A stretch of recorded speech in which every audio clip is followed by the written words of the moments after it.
ادب تھا۔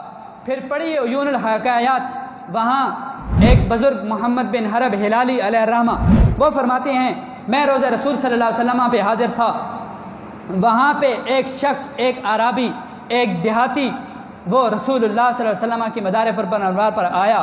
اس نے آ کر یہ عرض کی حضور ہم نے قرآن پڑھا، قرآن کے اندر یہ آیت کریمہ پڑھی جو میں نے خطبے کے اندر پڑھی، کہا یہ عرض کی حضور یہ آیت پڑھی وَلَوْ أَنَّهُمْ إِذْ ظَلَمُوا أَنفُسَهُمْ، اے محبوب اپنے کلمہ پڑھنے والوں کو بتا دو اگر تم اپنی جانوں پہ ظلم کر بیٹھو، گناہ کر بیٹھو، لغزش کر بیٹھو، جاؤکا، محبوب تیرے در پہ آ جائیں، تیری بارگاہ میں آ جائیں، پھر کیا کریں؟ فَاسْتَغْفَرُ اللَّهِ، اللہ سے معافی طلب کریں، اللہ سے بخشش مانگے، پھر اللہ سے بخشش مانگے کام بن جائے گا؟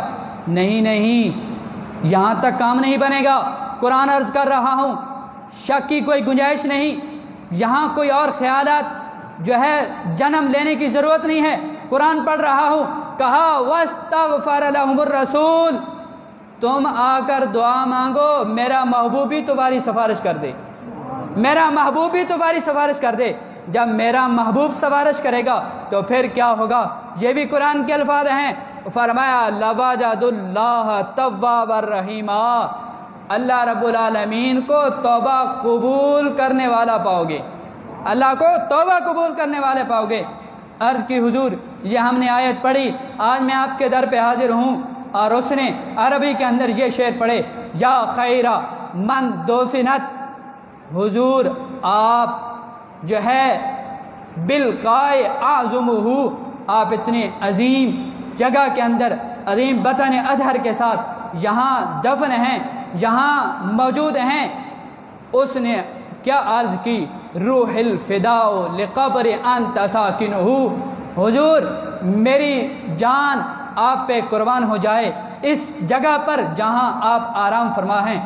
فیہ العفاف والجود والکرم، حضور اس جگہ کے اندر پاک دامنی بھی موجود ہے، اس کے اندر سخاوت بھی موجود ہے، اس کے اندر کرم کا بیش بہا خزانہ بھی موجود ہے۔ اس نے اس شعر کا ترجمہ میں اگر اور الفاظ کے ساتھ اردو کا ترجمہ کے ساتھ کروں تو آپ کو شاید بات سمجھ آ جائے گی۔ اس نے یوں کہا ہوگا، اللہ رب العالمین کی طرف شاعر نے ایک ترجمانی اس واقعہ کی یوں کی ہوگی، مجرم ہو تو منہ اشک سے دھوتے ہوئے آؤ، مجرم ہو تو منہ اشک سے دھوتے ہوئے آؤ، اللہ کے دربار میں روتے ہوئے آؤ۔ قرآن میں مذکور ہے توبہ کا طریقہ، قرآن میں مذکور ہے توبہ کا طریقہ، آؤ تو در یار سے ہوتے ہوئے آؤ، آؤ تو در یار سے ہوتے ہوئے آؤ۔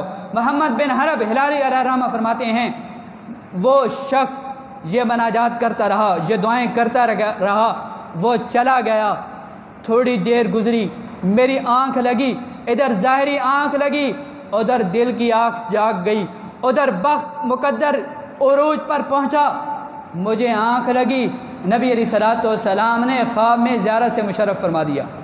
آپ نے فرمایا کہ جا محمد بن حرب، اس شخص کو جا، اس کو پیغام دے دے، اللہ نے تیری بخشش فرما دی ہے، اللہ نے تیرے گناہوں کو بخش دیا ہے۔